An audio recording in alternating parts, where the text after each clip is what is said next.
6. The Queen. When the mighty warriors returned with the crown, the servants and counselors of the king took it to place upon the queen's head. However, Queen Carolyn did not want immortality. Her wish was to live for the rest of her days in peace, and then die and go to be with her love, the king. But the king's servants had become just as corrupt as the king, if not more so, in their lust for knowledge. They were determined to continue the king's legacy and the trial of the bow. Already was the crown working its decay on their hearts, as they took hold of the queen and forced its cold metal upon her head. She gripped its black metal circle with all her strength, yet could not remove it from her brow, its magical curse of never-ending life having taken hold. For it was said that any wearer of the crown could not remove it in their own strength, a reminder to all that those blinded by power often lose the ability to see their own peril without the help of another. It was in this moment that the complete power of the crown was revealed, as well as how that ancient kingdom of old had earned the fear of all who knew it.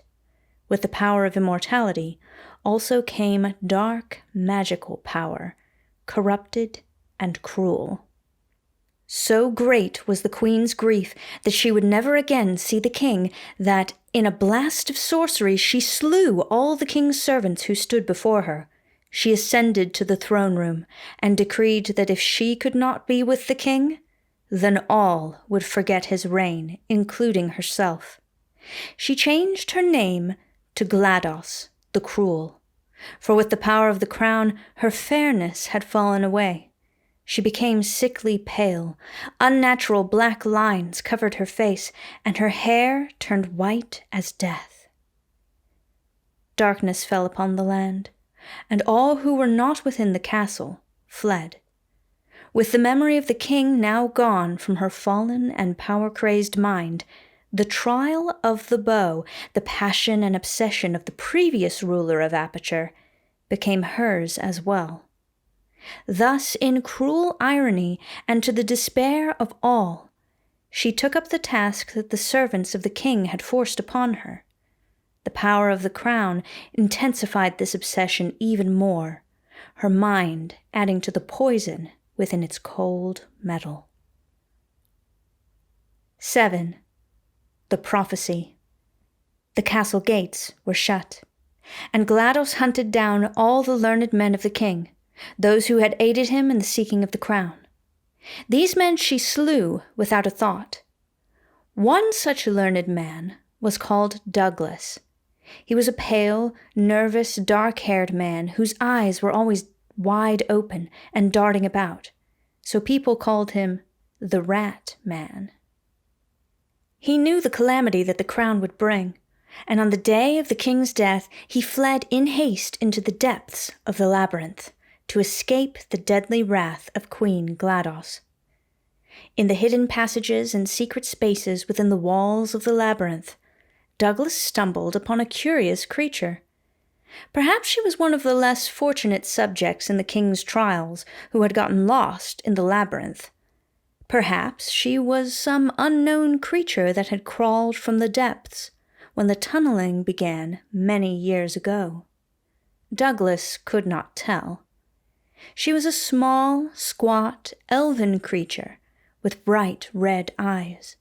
She spoke cryptic riddles to Douglas in an airy, childlike voice, and after long hours of listening to her words, he found that she was an oracle, possessing knowledge of what was yet to come. And thus did the oracle speak. The monochrome queen shall deathless be, and reign in trial and cruelty. From sleeping twilight shall rise the flame, the archer, the hunter, the crown's true bane. Beware the fool who leads the way, the wayward knight, should darkness sway. Destined portal of exile's shame, the king's forgotten, the trial shall claim. 8. The Trial. After slaying all the learned servants of the king that she could find, Queen GLaDOS began again the trial of the bow. All the knights of the castle she put under a spell, that they should serve the wearer of the crown without question. All others in the castle were put into a deep sleep as they tried to escape, only to be awakened when it was their turn to traverse the labyrinth. Whereas before the trial of the bow had been in the pursuit of knowledge, now the queen used it as horrible, cruel sport. Those sent to the labyrinth were sent to their death, either to die in the trial or to perish at the hand of the queen if they made it to the end. Many a poor soul, in anticipation of the reward that the queen promised, found themselves thrown into a pit of fire. So twisted was she that the queen had no remorse left in her heart. Her once tender soul was emptied by her own bitterness mixed with the evil power of the crown, and she cared nothing for the lives of others. Soon, Aperture was regarded as a place of woe, and many said that the evil kingdom of old had returned to plague the land once more. 9. The Lady. Long years passed, and fewer remained in Castle Aperture who had not died in the labyrinth or by the queen's hand. At last the day came when, in her choosing of the next poor sleeper to take up the trial, the queen awoke a former servant girl named Chell. Though she had been but a simple cook in the king's court in former, happier days, she was strong of will and did not give up easily. She held her head high and only spoke at the greatest of need. This appearance of putting on airs led to the other servants mockingly referring to her as the Lady Chell, though she was like them, of lowly lineage. She was given the bow and put into the labyrinth.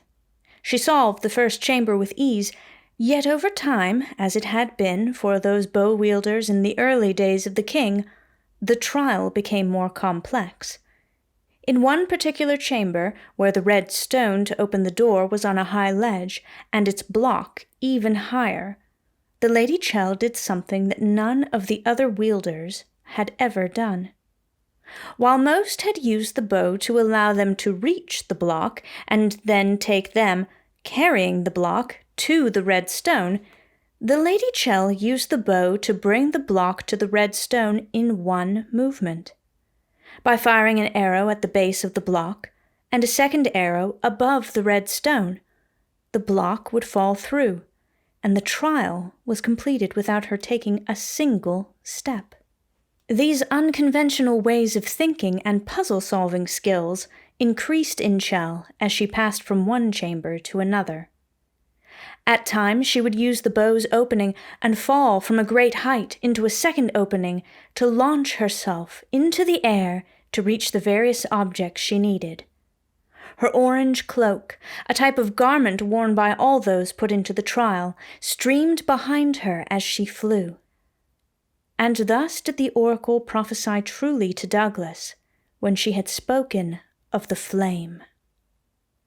With such ease and tenacity did Lady Chell navigate the labyrinth that the queen grew angry and sought to throw her into the pit of fire where all others had met their doom.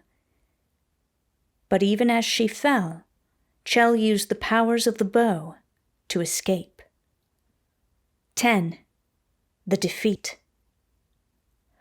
Out of the evil clutches of the queen, Lady Chell made her way upward through back passages and hidden doorways. Along the way, she discovered a series of signs and symbols drawn on the walls.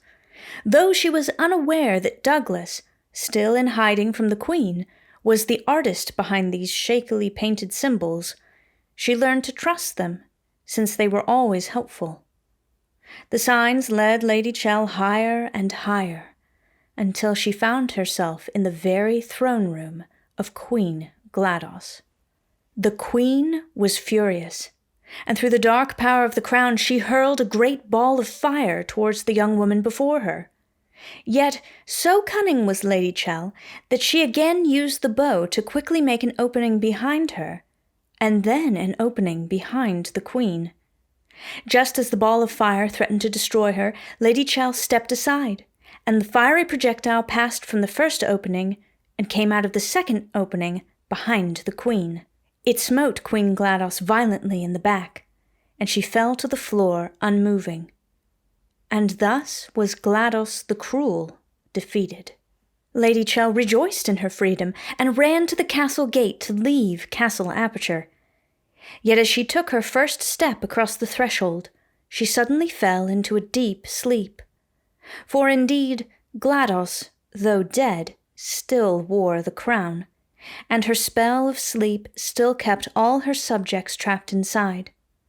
The knights of the queen, also still under GLaDOS's spell, carried Chell to her bed where she had slept all those many years before, and thus did Chell sleep, while the servants of the queen walked in twilight of mind, awaiting orders from a mistress who now lay dead.